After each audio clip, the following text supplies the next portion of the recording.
গত 10 তারিখ দিল্লির লালকেল্লার কাছে ভয়াবহ বিস্ফোরণে এবার আরও বেশি সতর্ক রেল দপ্তর। বুধবার রেল পুলিশের তরফে বাঁকুড়া স্টেশনে পুলিশ কুকুর দিয়ে তল্লাশি চালানো হয়। ট্রেন যাত্রীদের ব্যাগ পরীক্ষা সহ স্টেশনের পার্কিং এরিয়াতেও তারা তল্লাশি করেন।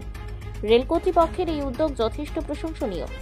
দিল্লির ঘটনার পর এই ধরনের তল্লাশি আরও বেশি প্রয়োজন বলে তারা জানিয়েছেন।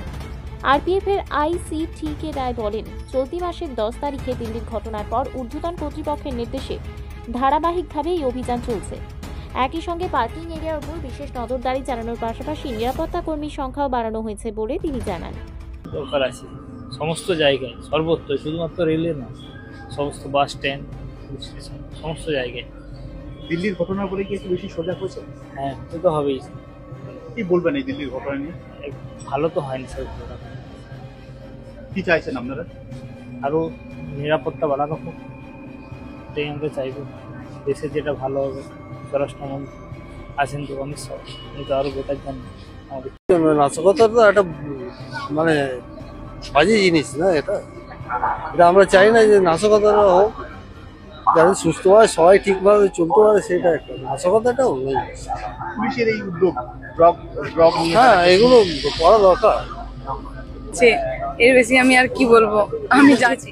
সেক্ষেত্রে কি মনে হয় নাশকতা যে কোনো সময় তো হতে পারে? হ্যাঁ, হতে পারে, এই জন্য চেকিং এর দরকার আছে অবশ্যই। দূর দূরান্ত থেকে মানুষরা যাতায়াত করছে, চেকিং হওয়া তো প্রয়োজন। অ্যাকচুয়ালি আপনারা সবাই জানেন 10 তারিখে আমাদের দিল্লিতে একটা ব্লাস্ট হয়েছে, সেটা সবাই জানেন। এবং ব্লাস্ট হওয়ার পরপর থেকে আমাদের রেল বোর্ড বা আমাদের যারা না সুপ্রিম অথরিটি আছেন তাদের কিছু গাইডলাইন বেরিয়েছে। আমরা সেই গাইডলাইন হিসেবে যথেষ্ট তৎপরতার সঙ্গে 10 তারিখ রাত থেকে চেকিং শুরু করেছি এবং সেটা কন্টিনিউ চলছে।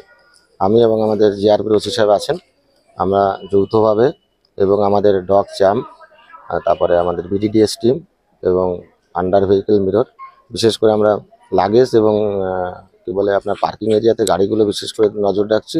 এবং এছাড়া আমাদের যারা অন ডিউটি স্টাফ কন্টিনিউ আছে সেখানে ডিপ্লয়মেন্ট বাড়ানো হয়েছে এবং তারা সদা তৎপরতার সঙ্গে কন্টিনিউ চেকিংটা চলছে। অ্যান্টি সাবোটেজ, ফিক্সিং চেকিং এগুলো চলছে। কতটা প্রয়োজন বলে মনে করছেন? কতটা প্রয়োজন? আচ্ছা, এটা তো প্রয়োজন আছে এবং আপনাদের কাছেও আমার আবেদন থাকবে যেটা আপনারা একটু সার্কুলেট করুন এবং মানুষের ভিতর ছড়িয়ে দিন, যাতে প্রত্যেকটা মানুষ সে সচেতনতার সঙ্গে থাকে এবং কোথাও কোনো suspicious matter, unclaim bag, unclaim গাড়ি, ভেহিকেল এগুলো দেখলেই যেন আমাদেরকে ইনফর্ম করেন, যাতে আমরা অতি তৎপরতার সঙ্গে এই কাজগুলো ওটাকে টেক আপ করতে পারি। স্যার, এইভাবে কি নজরদারি যদি চলে কন্টিনিউয়াসলি, তাহলে কি নাশকতা এড়ানো যেতে পারে?